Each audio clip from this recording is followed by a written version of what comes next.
Hello, everyone, and welcome to another episode of the Pelt Music Podcast. Shortly, we'll be chatting with October Drift ahead of their second album, I Don't Belong Anywhere, which is out this September.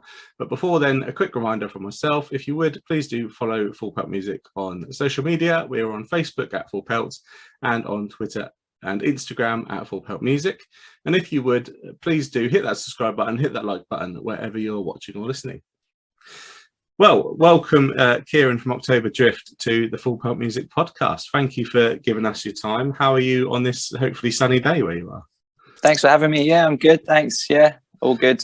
I've not got a huge amount planned today, which is quite nice and quite rare. Going to go over to Bristol later and watch a gig and just hang out. So, excellent. Nice. Who are you watching tonight then? It's a gig for Ukraine kind of thing. There's a band called the Pleasure Dome, I know, who are playing at the Louisiana, which is one of my favourite little venues in Bristol. So yeah, it should be good. Yeah, it should be really good. And speaking of live shows, actually, that sets us up well for where we're going to start, because October Drift have just come off tour a couple of weeks ago. You've been able to get around the UK. I think that's your second proper tour of the UK since the pandemic hit. Yeah, that's right. So, how has it felt for you guys to get back out on the road after obviously a difficult couple of years for everyone? Yeah, so good. Because we gigged for obviously years and years and years in front of hardly anyone, and then we sort of did the album. Things were growing really nicely. We did the first album, released it in the January or the February, January I think 2020, and then did the tour in the February, and then went into the lockdown in March, and that was the best tour we'd done. And then it was like there's all these kind of worries of like, oh well, when we start back up again, will it be the same? Will anyone come? Will we still be able to do it? Like all these insecurities, I guess. But so it's been really good to get the ball rolling, and each tour has been better again. So the one we just finished in March and April was the best one, best headline date, dates we've ever done. The response is really good. Yeah. That was after the Insects release, and like the new songs have gone down really well. So yeah, it's been nice and reassuring as well.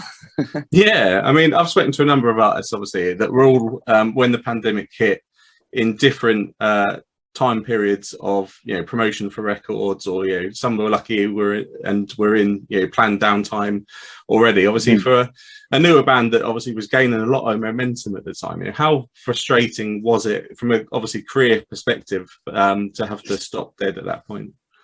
Well, we still just tried to consider ourselves lucky that we actually got it out and did the one tour before we went into the lockdown and stuff. So it could have been worse.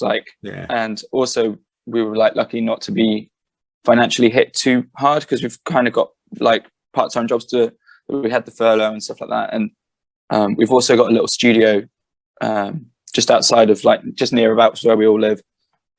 So when we were able to meet up in small groups and stuff like that, we could still go there and write and record and stuff like that, which was a real blessing. Yeah, no, it sounds it, definitely. And speaking of meeting up in small groups, actually, October Drift were one of a few bands that were willing to head out and trial a socially distanced tour. When that was interesting. Well, how was that for you guys as a quite energetic live band? Played to a socially distanced, I'm guessing seated probably audience. Seated. What was that like for you guys? We were sort of in two minds about whether to do it stripped back kind of acoustic gigs or do it full whack. And then we kind of figured after such a long time about any live music and just watching acoustic sessions on your phone and stuff like that, people were probably quite up for watching a full band with full energy. So we decided to do that, and it did feel good to play in front of real people again after such a long time. Some of the gigs were better than others. Some of them felt like almost like just normal gigs, and I think it was the ones with the bigger light shows and stages and bigger rooms and stuff, but some of them felt a little bit weird. There was one where I had a perspex screen in front of me, and it was really weird to engaged. Like I could see my own reflection in this perspex. I'm like, this just is really weird. Yeah, that must have been. Well, at least obviously the person staring back at you would have been enjoying the show, at least if it was your reflection. So, yeah. Yeah, I mean, I did attend a few outdoor socially distant shows back around that time, and obviously it was quite unique and almost awkward really, because you didn't know what you could and couldn't do as an audience member. Or am I allowed to sing? Can I dance, etc. But it was really good that you as a band were willing to go out and try all that, because obviously at the time we didn't know when proper music would come back. So there's no regrets doing it. I'm glad it was just the one tour like that, but we've got loads of footage of it as well, so it's fun. It's funny looking back at it. Like I guess it's quite a unique moment in sort of history, like looking at it. Yeah, exactly. I think that's how we need to start looking at these things. But as we said, you've been able to get out and play a couple of proper tours again. We were able to come along to the Norwich show, and everyone listening can read our review of that show on our website, fullpeltmusic.com. Very positive review. We really loved the show. I say, high energy bands, really engaging and getting the audience involved. And we loved that gig. Yeah, that was a really good gig. And highlight for me as well was yourself, finishing the show out in the crowds with "We Fall Like Snow." Was a fantastic ending. Where does that? I know you've done that at a few shows. Where did the idea to come out into the crowd and perform that song, as an ending, come from? Because it does work really well. We used to do I think on the last tour we did "Naked" at the end, which was from the debut album, and that was just me.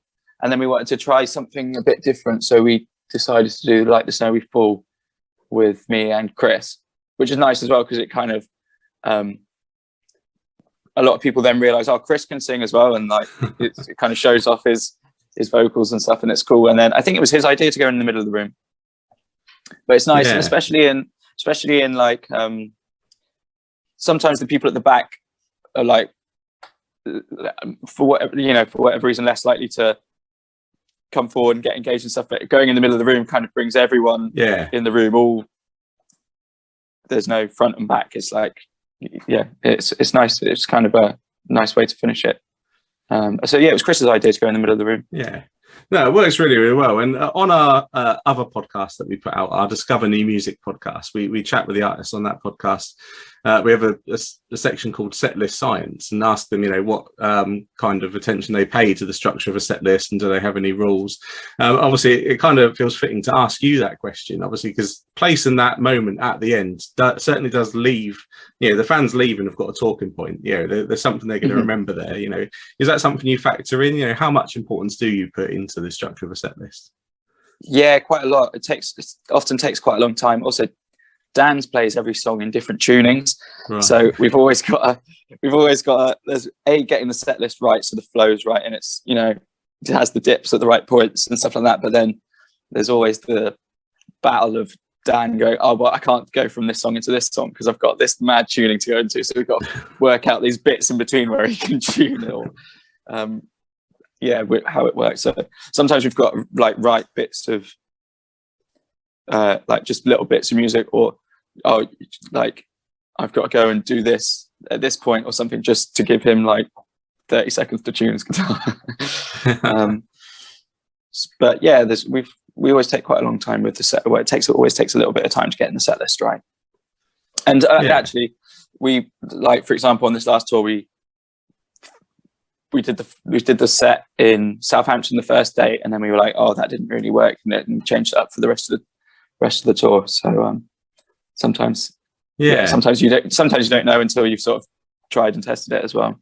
Trial and error, certainly. And it's good that you're willing to adapt, which obviously some bands probably wouldn't. So it's good. And on the tour, as we mentioned, you got to play a few new songs. We're going to talk to you about your new album in a moment. But whilst we're talking about the tour, how was it? How was the response to the new songs that you played on the tour? How did you find? Really good. I mean, Airborne, Panic Attack, and Insects were the two latest that have been released. They went down like amazingly, which was really nice. And the new ones we played a song called Lost Without You, and Webcam Funerals, which is the next single, and both got a really great reception. And you could see after a few people who'd come back to a few different gigs singing along and stuff, which was like nice that they could catch on to the words and stuff like that. So yeah. So you mentioned obviously your next single, Webcam Funerals, is out on the 27th, I believe. That's right. Yeah. What should listeners expect from that single when it comes out? It's quite a sort of personal one. That basically the backstory of it briefly is a friend of mine passed away during the lockdown, and her son, who's also a really close friend of mine, was staying with me at the time, and basically went off to the funeral, and it was like all of our friends and like their family and stuff like that were obviously just watching on the webcam stream. So it was just a sort of response to the strangeness and the like sadness of this situation. So yeah, I mean, that's what it's about, but I think it's one of my favorite songs I've ever written. Like, I think it was a song like that, instead of like sitting down and being like, oh, what should I write about? Or I've got this idea. It was like, oh, I have to write this song. Like, it was almost like I didn't know what else to do. So it was like, write the song, and it came really quickly. And yeah, I love it. So I'm looking forward to getting it out. I think it's my favorite off the record. So we weren't originally going to release it as a single. But we added another single into the sort of campaign. So I'm really glad that it is getting its single title. And we just finished editing the video for it as well. So it should be, it looks great. We're really excited about this release. Yeah, we look forward to hearing it, and obviously listeners need to make sure they check that out on the 27th when the song and the video arrive. But as you mentioned, there's 2 songs out there already from the new album, so let's just dive a little deeper into those. The first single that came out was Insects. Airborne Panic Attack was the first one.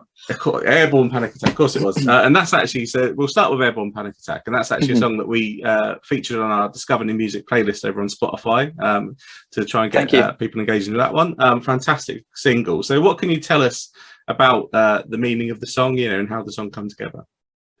Well, it came together. Biz, our bass player, was playing the riff almost as like a joke, like as like a, I don't know, sort of parody hair metal riff or something like.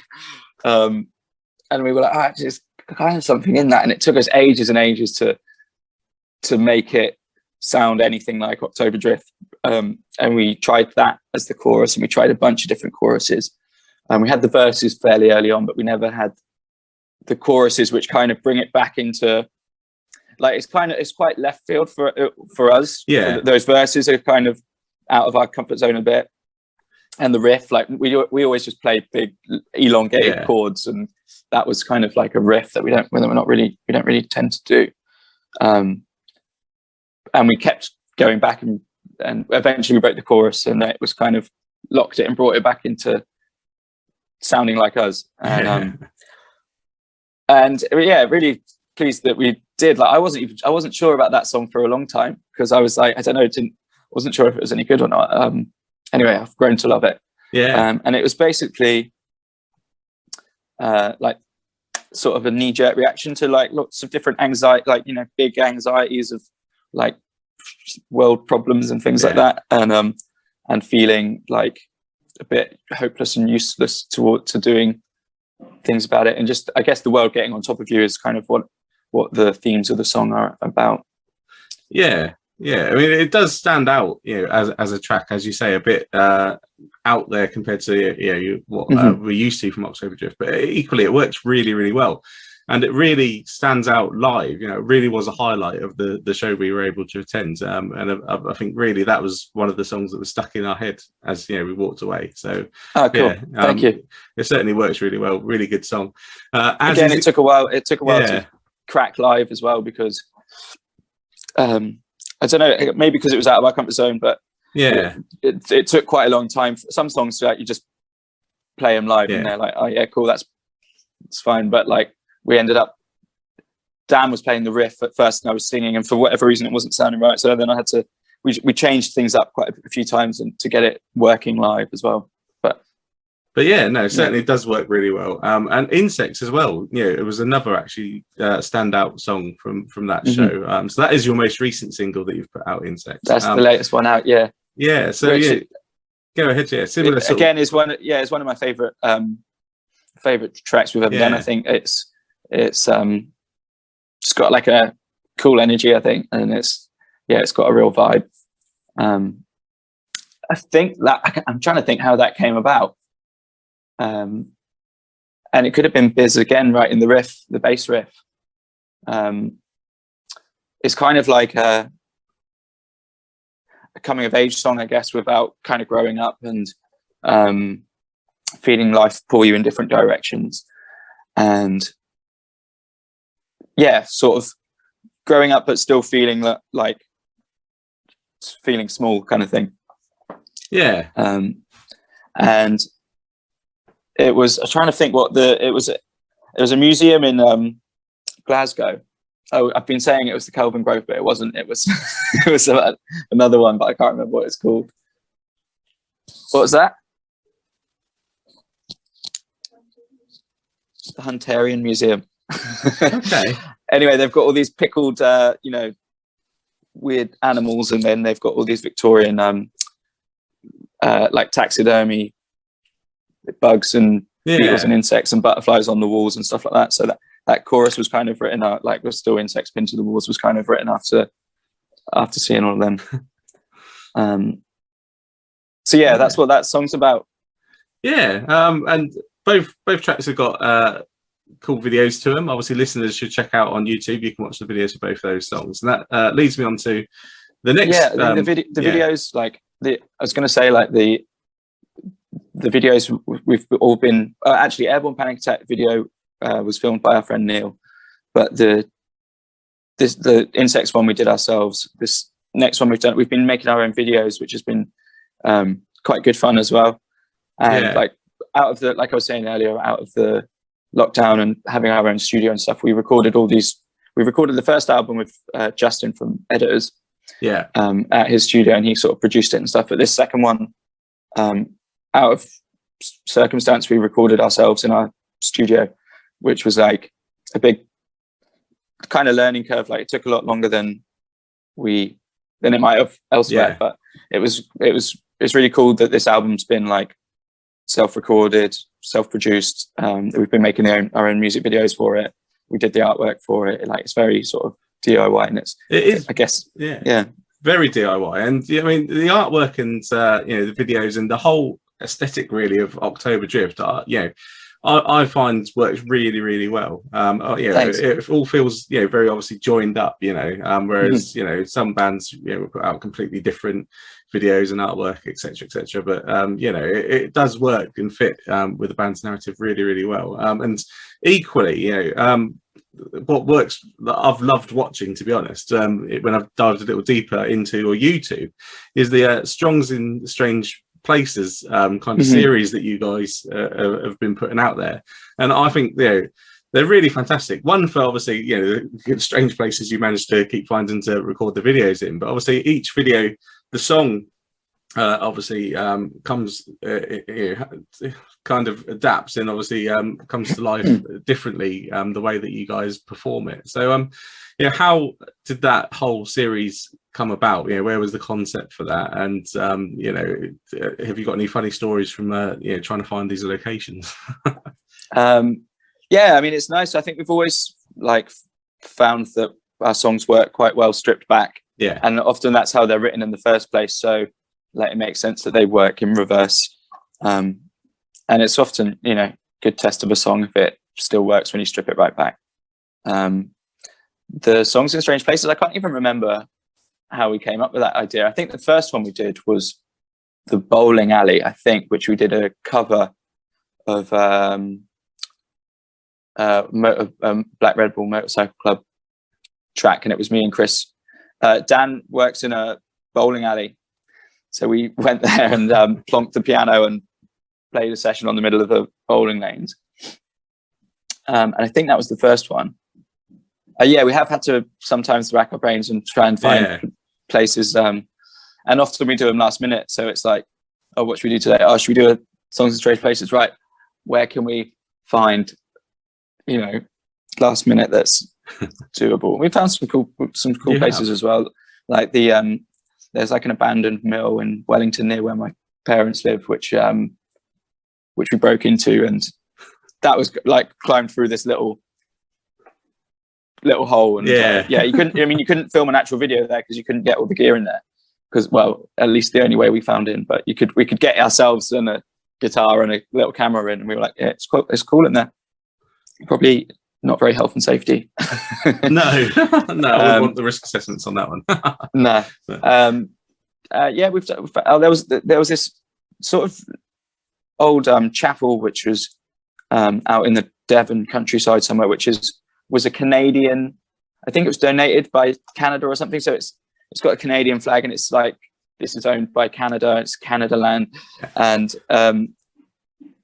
that was really cool. I can't quite remember the story of it, but I think it was maybe a Canadian who'd moved there and built the church or something, and that was a really cool session as well. And it was like kind of in the middle of nowhere, this little chapel, Canadian chapel. Yeah, it's kind of intriguing. We found a few interesting places. Yeah, you certainly have, and the series is fantastic. I spent a few hours watching the videos, actually researching for this chat. Really enjoyed it. So everyone listening to the podcast obviously need to check them out, and we'll stick a link in the description of the podcast. Everyone listening, head down to the link, and we'll link you through to obviously October Drift's YouTube channel to check them videos out. Oh, thank you. Yeah, make sure you definitely do that. And something else that listeners are going to need to check out, of course, we've referenced it a number of times, is your new album. So it's called I Don't Belong Anywhere, and it's out September 23rd. So what should listeners expect from the album as a whole? Well, I guess the first few singles are a good insight into the rest of the album.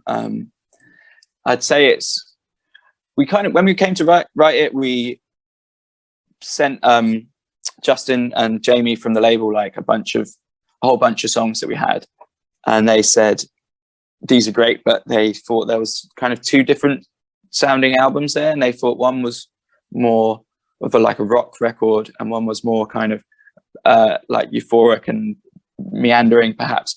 So choose a direction and write some more tunes in like that, and then you'll have an album. So so we kind of came to agree and went for the rock record direction. And I think our first album is a rock record. It's like we kind of based it on In Utero and tried to get that kind of band in a room like energy into it. And I think this album is perhaps more of a direct sounding album. Like it's a bit punchier, and I think the choruses perhaps are a bit more instant and bigger choruses perhaps. But I think in a way it's also more accessible as well, perhaps. Yeah, it's definitely and I think that's perhaps down to the production. I'm not sure. Yeah, and the chorus is perhaps more, although it's maybe darker, perhaps heavier. It's kind of still got this sort of like pop elements to it in the melodies and like vocals and stuff like that. So if the singles are a good indication, then obviously the album is going to be fantastic. Thank you. So, and obviously the DIY element that we've talked about, you're able to record it in your own studio and obviously do a lot of the work on it yourselves. You must be really excited to get it out, because you must be really proud of obviously the effort that's gone into it. Yeah, I mean, the other thing with doing it that way is like the first album we had gigged those songs for years, of course, and we went into the studio with a producer, and he'd said, "Oh yeah, this is great. Try this way. I'll tweak that, rewrite that." Or no, we didn't really rewrite much, but it was like we had those extra pair of ears, and the songs were like tried and tested. Whereas coming to do this album, the songs hadn't been played live. They hadn't really been trialed. And then we're recording it ourselves. So like putting them out feels more like not like a risk, but they're not tried and tested in the same way. So it's kind of like because so it's kind of more exciting in a way, even though the debut record was really exciting because it was a debut. Of course, it is exciting to get these sort of, because they're kind of brand new to everyone. So yeah. And you must be getting already, a sense of vindication really from the positive feedback from both, the songs being out there, plus obviously the live feedback from the songs performing well amongst the set. Yeah, for sure. And playing like doing it live is the real thing. I think after not playing for live for a long time as well, I start to feel like that's where the main buzz is. And it was a bit like, it's so good to be able to play live and get that kind of feeling like, people do appreciate it and stuff. So no, fantastic. And everyone listening, you can pre-order the album now from the band's store. There's obviously a couple of different vinyl variants available and a number of bundles there as well. We'll again link that in the description. Obviously follow the band as well on social media, everyone, because these days that's how we all keep in touch with musicians. Obviously we know there's a new song coming out on the 27th with Webcam Funerals, and I'm sure there's going to be a lot more between now and the release of the album in September. So you guys have got your social handles nailed down, and you are October Drift across the board at Instagram, Twitter and Facebook. Quite often when I read these off, you've got 3 different ones to read off, unfortunately, because the band's name's already taken, but thankfully you guys have been able to nail down October Drift, so listeners obviously need to head there. And you guys will be playing Bearded Theory Festival at the end of May. How excited are you for that one? Yeah, really excited. That's the first festival we've done. It's the first of the season. We've got a few more that we're not able to announce, but we've got Bearded Theory at the end of this month, and then we've got Vestrock like a few days later in Holland on the 3rd of June. So it'd be a fun week. Really looking forward to those gigs, and it feels like forever since we've been at a festival. And it'd be good. Yeah, looking forward to getting back into what will probably be a muddy field, let's be honest. Excellent. And you've alluded, obviously, that there's some more festivals coming that you aren't able to announce yet. So obviously, again, another reason for listeners to keep track on your social keep your eyes profiles. peeled. Yeah, there's a few exciting ones that I'm unfortunately not allowed to mention. That's standard. And hopefully, there'll be an opportunity. I'd imagine, October Drift live almost on the road, it feels like, so there'll be an opportunity when the album's out for fans to get in some rooms and sing along with you as well. For sure, we're currently just booking in the tour for around the album release, and perhaps another run of dates in between, but not quite sure yet. Yeah, excellent. Well, we really cannot wait for the album to come out, and obviously to hear Webcam Funerals on the 27th. We've really enjoyed, as we said, Insects and Airborne Panic Attack. So obviously listeners, there'll be a load of links in the description. You need to head to those. Kiran, thank you so much for giving me your time to come on the podcast. Pleasure. Thanks, really appreciated it. What would your final message be for everyone listening today? What else would you like to discuss? I'm not sure. Just to say thanks for tuning in, and hope you're all doing okay, and hopefully see you soon. And excellent. No, everyone listening, obviously social media channels or October Drift. So keep track with the band. Check out the videos. Check out Songs in Strange Places, because that is really, really a lovely little series that I've really enjoyed. So thank you again, Kiran, for your time. Yeah, likewise. Cheers for having me. Well, thank you everyone for watching and listening. I really hope you enjoyed that chat there with October Drift. Please do follow them on social media ahead of the release of their upcoming second album, I Don't Belong Anywhere, on September 23rd. And while you're at it, if you would, please do follow Full Pelt Music on social media. Also, we're on Facebook at Full Pelt, and Twitter and Instagram at Full Pelt Music. And finally, if you would, please do hit that subscribe button, hit that like button, wherever you're watching or listening. And we will be back soon for another episode of the Full Pelt Music Podcast.